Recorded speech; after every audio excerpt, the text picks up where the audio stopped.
10,000 residents. Well, we far exceeded that. We've seen with Hurricane Sandy, there's a lot of planning done, and we're urged to keep that in mind. Has there been any talk about any of these areas that are being redeveloped that might be in a flood zone?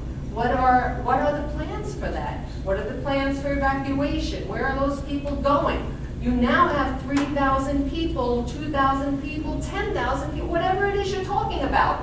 If you have to evacuate those people, how are you getting to them? Where are they going? There's little things here that we have to live with. The study, the transit study that says, to have good transit, you need to have increased density.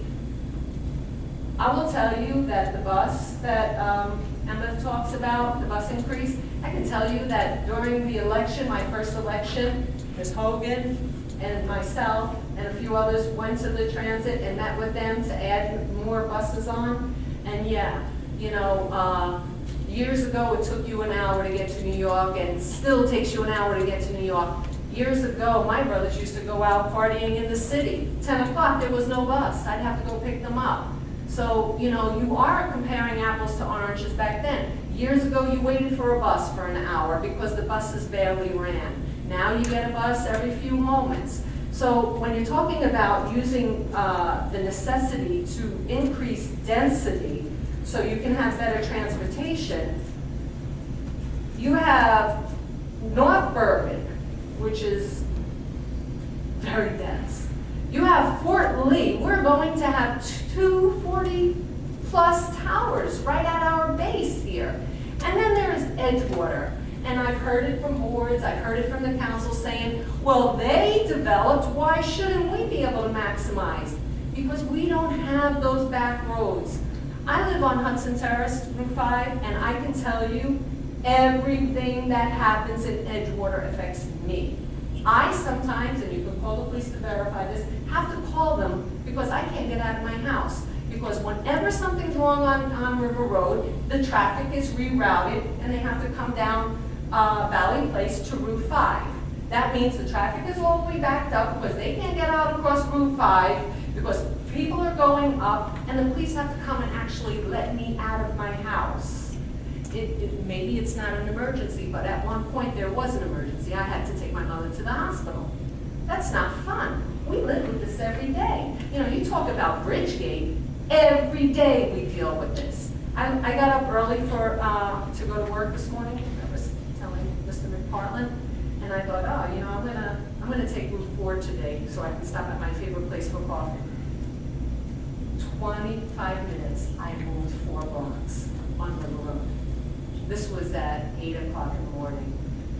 Saturday, I wanted to go stop in the Commons, and I will tell you this, I rarely go to the Commons because it's easier for me to go the opposite way because of the traffic. And I know many of people like that. If you look at 115, the stores, they go out of business, you come back, there's another store. Because people go there, they get frustrated sitting in traffic, then they get frustrated once they get there because you have to park downstairs, and then you gotta, it's a whole rigmarole. So I don't think increasing density at this point is going to be the answer. I mean, if we had back roads and other ways out, it might be, but we don't. We're a small town, and basically we're land and waterlogged. And I just don't understand,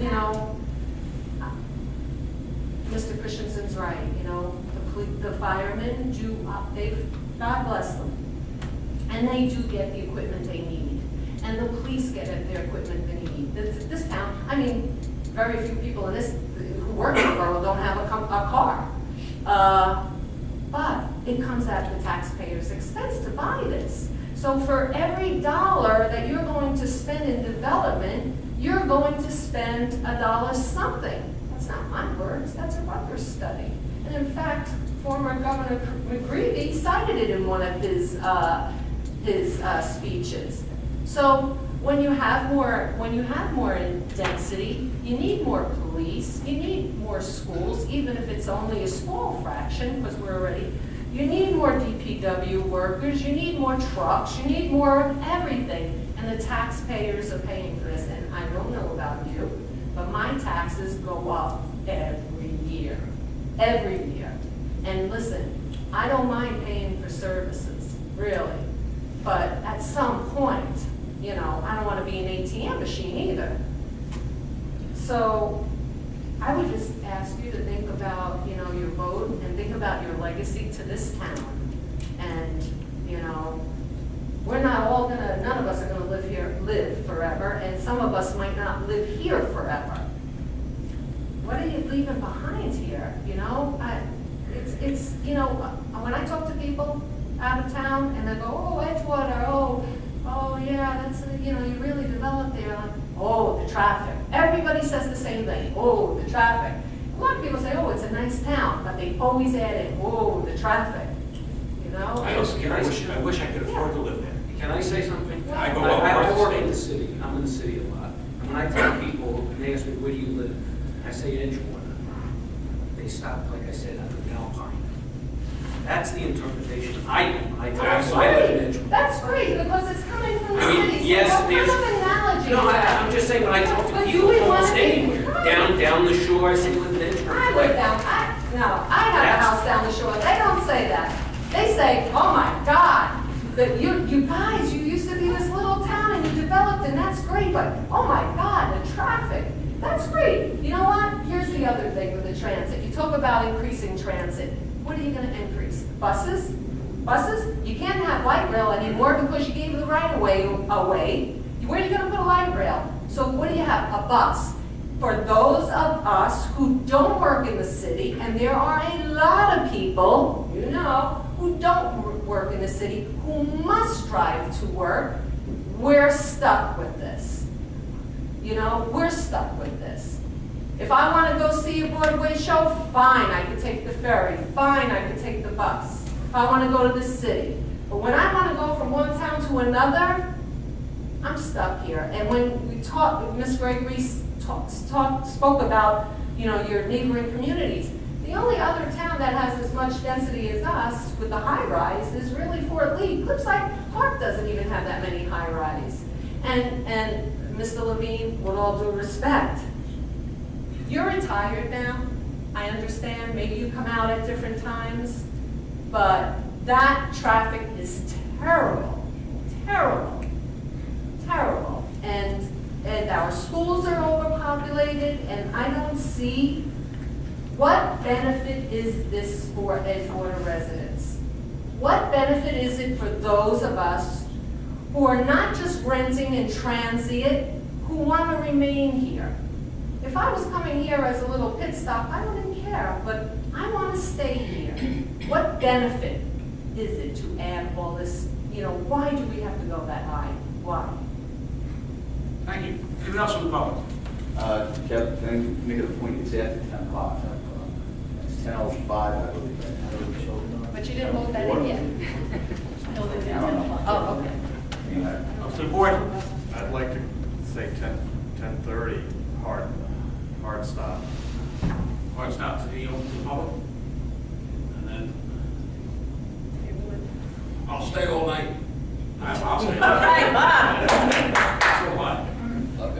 I've been here to 2 or 3. I guess I got to vote. I thought it was agreed beforehand that Certainly. that it was going to be 10 o'clock. Yes, no. Yes, please. Mary? Name, last name, spell your last name and address. Michael Trachtenberg, Trachtenberg, 300 Michigan Drive, outside the corner of the apartment at 1110 River Road. I'm sorry, I can hear your address. Last name? No, your address. Oh, 300 Michigan Drive, apartment at Woodside Park. A couple of comments. Number one, Ms. Gregory suggested that she tried to incorporate public input. Ms. Krikovic spoke with Ms. Gregory's communications last year, and Ms. Gregory's abundantly clear that she did not want public input. She wanted the meetings held during the holidays, and she said, quoting, to avoid input from neighbors. I don't have anything else to add to that. It's in writing, if anybody cares.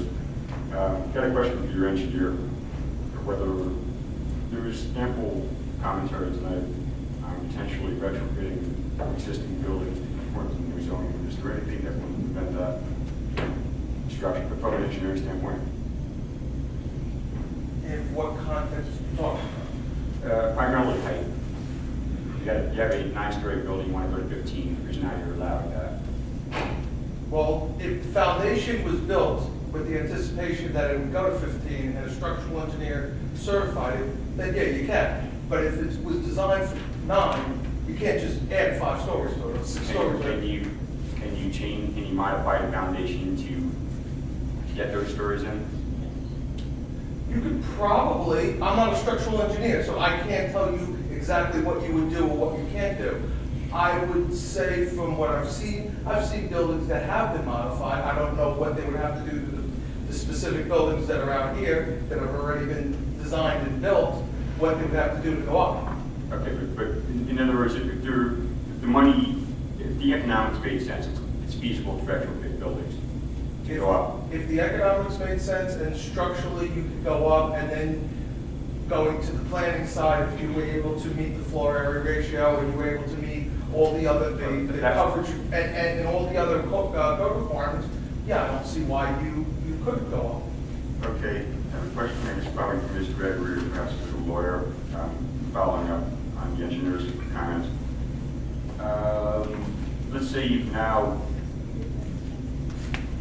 Let's say that you've decided to raise the building, and now you have to come forward to the planning board for board of adjustment.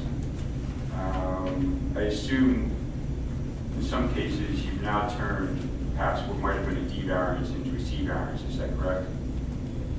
In other words, you may just have now a dimensional variance. So really you lessen the burden on the property owner to achieve a variance, is that correct? Hypothetically, depending on the, yeah, that's possible. So in theory, there's nothing to keep, notwithstanding Ms. Gregory's comments, assuming that you have the acreage, there's really nothing to keep these buildings from going up. These can be legal. Floor area ratio. Well, there's certain, other types of variances. If you need a density variance, it's still a D variance. If you need, there's also a D6 height variance, there's an FAR variance. I know they don't carry the same burden of proof as a use variance, but they do have a higher burden of proof than other bulk variances. But the point being is that in some cases, the only thing right now is a height variance or story variance, which is now disappearing on your new zoning. You know what I mean? You now have restrictions, say 9 stories or so, that you raise to 20 or 40 or 50. And soon the applicant has sufficient land, and really turn it into a dimensional variance, is that correct? Because you're specifying, your zoning now focuses on coverage. Is that not correct? And FAR and density. Good, but assume we meet those. You understand what I'm saying? You may, in some cases, now turn D variances into C variances. Is that correct? I think your No, brother you already can't said pretty much yes. you can't turn a D variance into a C variance. Maybe I'm missing something here. You've eliminated height restrictions. You still have. I have not eliminated the height restriction. Of course you have. No, I have not. Of course you have. You just changed. You said repeatedly throughout the meeting that you weren't going to retain the zoning because that's spot zoning. You're going to raise all in a cohesive manner, and they would still be subject to floor area ratio and dimensional variance. Yeah, but it doesn't- Or am I misunderstanding this? There's still a height requirement. It's not like you're eliminating, they can build as tall as they want to build. You've substantially increased the permitted height, or am I missing something? And stories in some of these districts. In some cases, yeah, I've already testified to that. In some cases, yes, but again, there is a building coverage requirement, FAR requirement, and density requirement. And if any of these developments already meet the FAR requirement, they can't exceed it, so they can't go up in stories. Or alternatively, if they already meet the density requirement, they can't go up in stories. And we're not just talking about, the R5 zone. So we're talking about a number of zones. The difference with the R5 zone is that you can go up more than the 20 stories, but you are limited to a certain amount of building coverage. You have to decrease your building coverage on site in order to get to that higher point. And so you're never going to retrofit the existing buildings to exceed that requirement because there is a building coverage requirement. So that needs to be reduced in order to increase the height. What you need for variance? Right, it's the footprint. Right. The footprint of the building has to be reduced. In an existing building, you're not going to reduce the footprint to go taller. Slice off the building, Correct, that's what I thought. Or get a variance. or get a variance.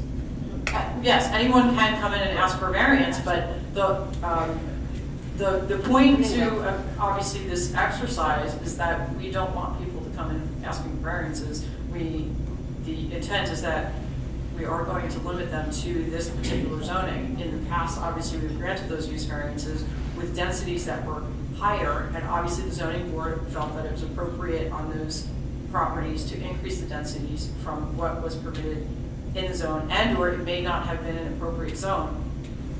Case in point being the OR1, where nothing has been developed or even an application has come in for anything that's conforming to that zone. And again, another case in point would be the redevelopment area, the airport area, the one we're sitting in right now. Obviously, OR1 was not the right zone, so a developer came in and asked for a redevelopment plan for this area, given its prior use. I think I just went too far with the question. I apologize. Michael? The next, it's been mentioned several times, but I just have an issue with basically piecemeal approach to community facilities where, you were talking about the needs of the fire department, the police department. If you're going to do a major rezoning, it should all be anticipated from the outset as far as I'm concerned. What happens is these projects are approved and they're all almost treated independent of one another. And then at the end of the day, you realize you have a mess on your hands. Like right now, you have a full school.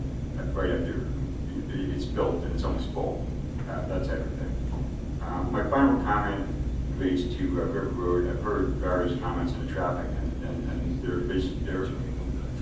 they're beyond belief. I didn't even live in Edgewater that long relative to many of you, and it changed dramatically in several years. The decade I was here. Initially, I couldn't get out of my house in the morning, so I just left earlier. I just went to the gym in the morning. Nowadays, because I'm a landlord, I come back here in the middle of the day and I can't get out of my house in the middle of the day. That's it. Thank you. Thank you. Who else in the public? Yes, please.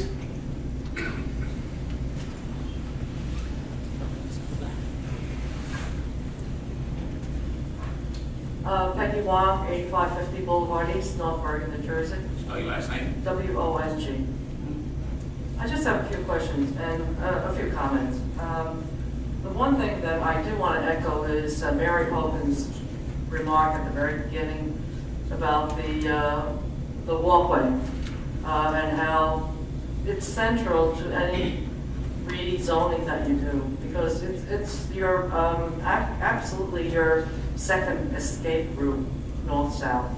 You can't rely on River Road. I mean, it's just getting too jam-packed. And the fallback for many people is going to be the walkway. Unfortunately, I will say to you, and I'm saying this on a personal level, not as a board member of the Hudson River Waterfront Conservancy, but I will say to you personally, having walked the walkway, and we just recently did a tour in Bayonne yesterday, I can say without a doubt, Edgewater is one of the worst, if not the worst, town in terms of conforming to the walkway design. Now, there are many different reasons for that, but in general, and part of it is Hurricane Sandy, yes, and you've also got the Binghamton. I mean, there are a number of reasons for this, but in general, when I look at all the towns that have a walkway, Edgewater is the most troublesome. And I hope at some point we can assist the town administration and the property owners in getting this straightened out. We're trying to do so. It's not easy, but it is central to any rezoning that you do. The walkway is important. So I want to echo Mary Hogan's comments. The other comment I want to make is, as a resident of North Bergen, literally within 1 block of your border, and coming down here virtually every day to do my shopping and do my socializing and just traveling between one point and another, I can tell you that the traffic on River Road is horrendous, and I had the misfortune of coming down here in a dumb state of thinking I would shop on a Saturday around 2 o'clock. It is the worst time to be here in town. If any of you have not, and especially you, Mr. V, if you've not been out on River Road at 2 o'clock on a Saturday, enjoyed the views of a bumper-to-bumper traffic. This is not traffic in northern New Jersey. I'm not used to seeing this. As Valerie said, I'm retired, so I'm never in a hurry to get some. Well, I'm retired too, but it is a horrendous sight seeing this. And I've had friends who said, and these are friends who work in the city, and so their weekends are precious to them. They tell me they never come down here to Edgewater shop, especially Edgewater Commons. And this is business you're losing. And I never understood why they said that until this one day I came down here on a Saturday. So, you know, you do have a potential major issue on your hands if you go ahead with this rezoning change and you have an increase in population, whether it's 2,000 as Ms. Gregory says, or 6,000 as Joe Berger said, or maybe it's in the middle. And I think it's probably in the middle. Nevertheless, this increase in traffic, you're not increasing River Road in terms of width.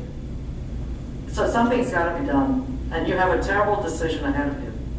And one of the last things I want to say, and it actually is a question to Ms. Gregory, I'm looking at page 34 of your draft, and especially item number 6 near the top. And it refers to establishing regulatory controls which permits the appropriate level of development and/or redevelopment of piers along Hudson River waterfront. And I'm curious as to know what kind of development you're talking about, residential or commercial, or what type of development? It's just, it's a general objective. We have not put any quote meat to the bones for that specific goal or objective. Excuse me. But most of the regulatory controls are by DEP for the piers anyway. So, so with regard to that, I think I'm just asking questions. I mean, in terms of residential development, I don't know if you're going to be permitted to develop on the piers, because it's not so much of regulatory controls, it's really whether the insurance companies will provide flood insurance. And right now they will not. Even allows it. Pardon me? Or if the DEP even allows it. Exactly, so I need, I'd like to see that clarified in your final version about this development on the piers, because it raises alarm bells with us when we see this.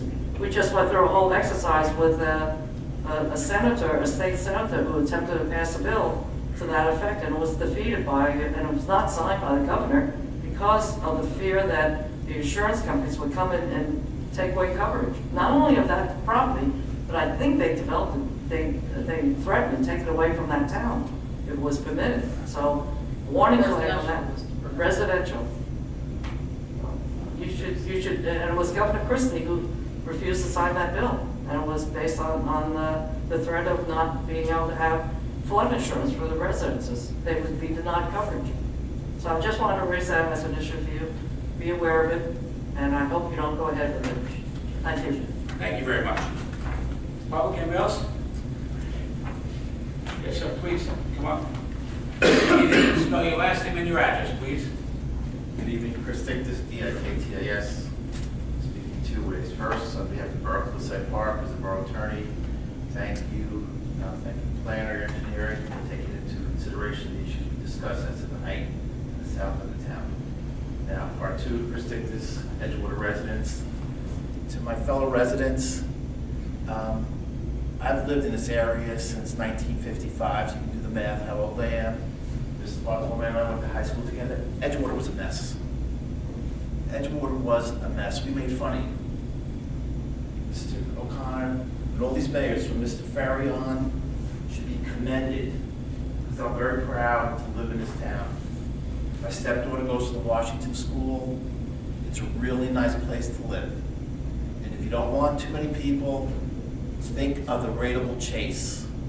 You need development to maintain a stable tax base. Our taxes rise every year, And taxes rise every year, everywhere. If you do not have the development, you lose it. To the gentleman who said he wanted planning studies, $30,000 here, $50,000 here. I don't run for election here.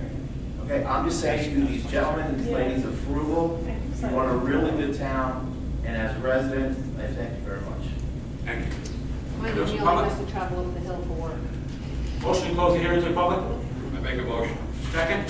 Second. All in favor? Aye. Any nays? No abstentions? Carried. Any questions for the planner, any discussion? I have a couple.